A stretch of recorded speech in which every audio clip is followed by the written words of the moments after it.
हमारे को राष्ट्रीय मोदी एकता परिषद का अपना जिला प्रधान इन्होंने नियुक्त किया है।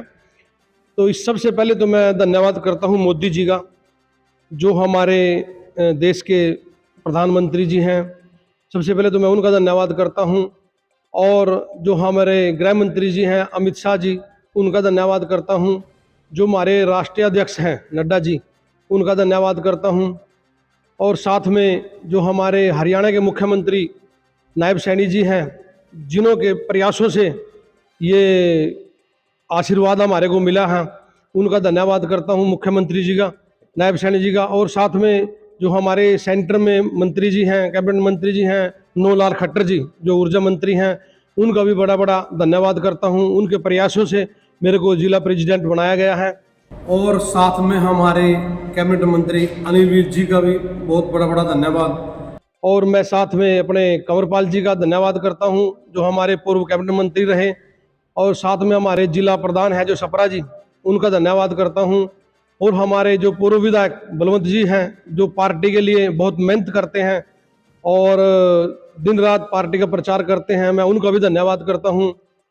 और साथ में जो हमारे जिला मंडल अध्यक्ष हैं, मैं इनका सबका बड़ा बड़ा धन्यवाद करता हूं, जिनके प्रयास से मेरा इन्होंने नाम आगे पहुंचाया सेंटर में और मेरे को जिला प्रधान नियुक्त किया। मैं सभी जिला प्रधानों का और सभी प्रेसिडेंट जो अपने हरियाणा जी के हैं, मोहनलाल बडोली जी, उन्होंने बड़ी मेहनत करी है, तो मैं इनका बार बार बड़ा धन्यवाद करता हूँ। चौधरी हवा सिंह जी, आपको जो हमारी सौंपी है, ये आपके लिए चुनौती भी है, एक मौका भी, अवसर भी है। तो आगे जो जिले भर में अपनी टीम तैयार करेंगे, उसको लेकर किस प्रकार के साथी आपको चाहिए, किस प्रकार की टीम आप तैयार करने जा रहे हैं जिला भर में? सर, इसमें जो हमने टीम तैयार करनी है मोदी जी के नेतृत्व में, हमने तो अपना देश की सेवा करनी है और भाजपा को मजबूत बनाना है, क्योंकि हमारी मोदी जी में आस्था है। तो हमारा तो जो हमने जिले में टीम तैयार करनी है अधिकारियों की, उसके लिए वाइस प्रेसिडेंट हमने जिले का बनाना है। ब्लॉक स्तर पे जो अधिकारी बनने हैं, ब्लॉक प्रेसिडेंट बनने हैं, मंडल प्रेसिडेंट बनने हैं, तो ये जिम्मेवारी हमारी रहेगी।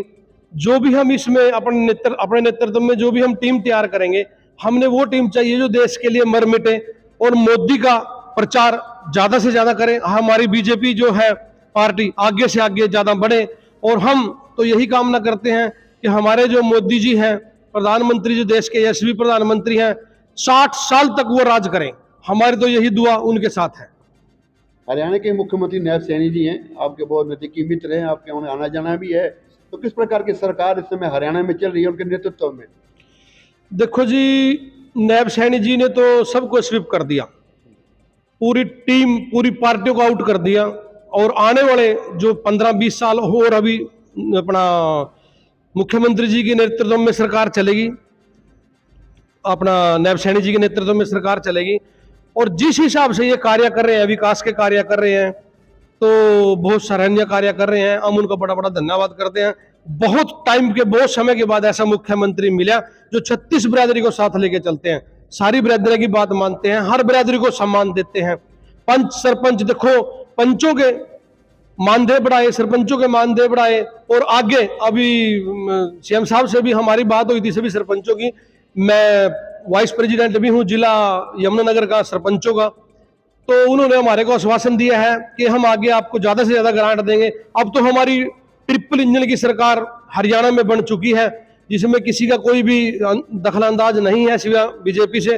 और आगे ऐसे ही जो भी 20 साल आगे आएंगे, वो भी ऐसे ही चुनाव स्वीप करेंगे, ताकि भाजपा ही भाजपा नजर आए हर जगह।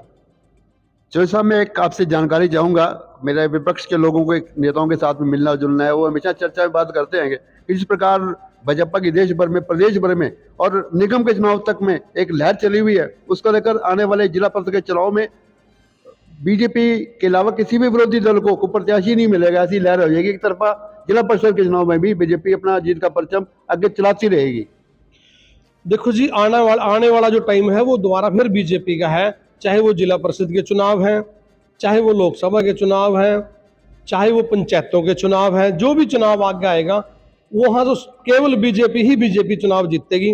दूसरी पार्टी में कोई आस्था नहीं रखता, चाहे वो कांग्रेस हो, चाहे वो इनेलो हो, चाहे वो जेजेपी हो, कोई भी पार्टी इसमें कोई भी आस्था नहीं रखता, क्योंकि बीजेपी ने विकास किया है। मैं एकदम डिटेल पढ़ रहा था। पूरे भारत जो है हाईवे, जितने हाईवे भारत में बन चुके हैं, किसी देश में इतने हाईवे नहीं है। मेरे ख्याल है एक जापान में है, तो इससे अलग कहीं भी नहीं है, जर्मन में है। तो हमारा पहला नंबर है हाईवे में। इन हाईवे से बनने के लिए देश तरक्की कर रहे हैं, गांव तरक्की कर रहे हैं। अब एक खेत है जिम्मेदार का, एक हाईवे में चला गया, वो 88 लाख का हो गया, 90 लाख का हो गया, उससे 3 किले और खरीदे जा सकते हैं। तो मेरा कहने का भाव ये है कि जब से बीजेपी सरकार आई है, देश में विकास हुआ है, और आगे भी जब बीजेपी आती रहेगी तो विकास होता रहेगा। मैं एक और जानकारी चाहूँगा, एक शिकायत भी है कि एक जानकारी नहीं है मुझे। मैं हमेशा हर बड़े कार्यक्रम में आपको देखता हूँ, चाहे वो सीएम साहब का कार्यक्रम हो, चाहे मंत्री कार्यक्रम हो, हमें ना जाते। लेकिन गत दिवस मेयर सुमन मैम ने जी ने शपथ समारोह में कुर्सी ग्रहण की, पहुंचे, आप मुझे दिखे नहीं, कहाँ व्यस्त थे सर? उसमें लोग देख रहे थे आपको कि हमारे आवासी नजर नहीं आ रहे। मैं सुमन बैमनी जी का भी बड़ा धन्यवाद करता हूं, उन्होंने मेरे को बुलाया था पर मैं जा नहीं पाया। कल मेरे को, परसों भी 2 दिन काम रहा, मैं कल अपना फारग हुआ उस काम से। मैं थोड़े जरूरी काम से बाहर था गया, इसलिए मैं नहीं आ पाया। इसके लिए मैं सॉरी मांगता हूँ। भगवान श्री राम जी की मर्यादा पुरुषोत्तम भगवान श्री राम जी की रामनवमी भी आ रही। मैं चाहता हूँ अपनी ओर से एडवांस में आप शुभकामनाएं दे देशवासियों के नाम। हाँ, सबसे पहले तो हमारे बालाजी महाराज की जयंती आने लग रही है और रामनवमी आने लग रही है। मैं पूरे देश और प्रदेश को, सभी देशवासियों को शुभकामनाएं देता हूं। आने वाला जो समय है वो प्यार भरा हो, नफरत की लाठियां टूटें और प्यार ही प्यार बटे, मैं ऐसी कामना करता हूं। चलो साहब, मोदी जी तो हमेशा सबका साथ सबका विकास की बात करते हैं। आप भी मोदी की टीम से जुड़े हुए हो। मैं चाहूंगा आप अपनी ओर से ईद का पर्व पर भी मुस्लिम भाइयों को मुबारकबाद दें, ताकि भाईचारे का संदेश जाए। हाँ, जैसे आगे अब ईद आने लग रही है 1-2 दिन के बाद, तो हम सभी मुस्लिम भाइयों को हमारी पार्टी की तरफ से और हमारे संगठन की तरफ से मैं ईद की मुबारकबाद देता हूं। और मैं मुस्लिम भाइयों से अनुरोध करता हूं कि वो भाईचारे से ईद मनाएं और सदा भाईचारा बना के रखें। वैसे तो हमारे गांव में यहाँ पे 150 वोट मुस्लिम वोट है, तो हमने सारे गाँव ने मिलकर, 36 बिरादरी ने मिलकर के उनका सहयोग किया। यहाँ पे जुमे की नमाज होती है, ईद बहुत खुशी से मनाते हैं यहाँ पे। तो पूरे गांव ने सहयोग करके एक बहुत बड़ी मस्जिद का निर्माण किया, जो एक मिसाल बनी है हिंदुओं के लिए और मुसलमानों के लिए। आदरणीय श्री नरेंद्र मोदी जी देश भर में एक अलग ही किस्म के समाज सेवियों का संगठन तैयार कर रहे हैं, राष्ट्रीय मोदी एकता परिषद, जिसके माध्यम से भाजपा सरकार की जन कल्याणकारी नीतियों का प्रचार प्रसार घर घर तक पहुंचे। उसी श्रृंखला में राष्ट्रीय मोदी एकता परिषद ने उनके राष्ट्रीय संयोजक हमारे आदरणीय भीमचंद गर्ग जी ने चौधरी हवा सिंह सैनी जी को, जो मुसिम्बल निवासी हैं और अच्छे समाज सेवी हैं, सरकार की नीतियों में हमेशा सेवारत रहते हैं, जिला इनगर का उनको अध्यक्ष मनोनीत किया है। मैं चाहूँगा अपनी ओर से, अपनी पूरी टीम की ओर से श्रेष्ठ नेतृत्व का, कि जिन्होंने आपके ऊपर ये जिम्मेवारी सौंपी है, उन जिम्मेवारी पर कैसा खरे उतरेंगे और इस अवसर पर किस प्रकार धन्यवाद करना चाहेंगे श्रेष्ठ नेतृत्व का, भाई हवा सिंह सैनी जी सर। और नमस्कार जी, सबसे पहले तो बावरी जी आपके चैनल का बड़ा बड़ा धन्यवाद। आप हमारे तक आए और हमारी जो बात है वो हाईकमान तक आपके चैनल के माध्यम से पहुंचाई जाए। सबसे पहले आपका बड़ा बड़ा धन्यवाद, आपने समय निकाला हमारे लिए। तो जैसे अब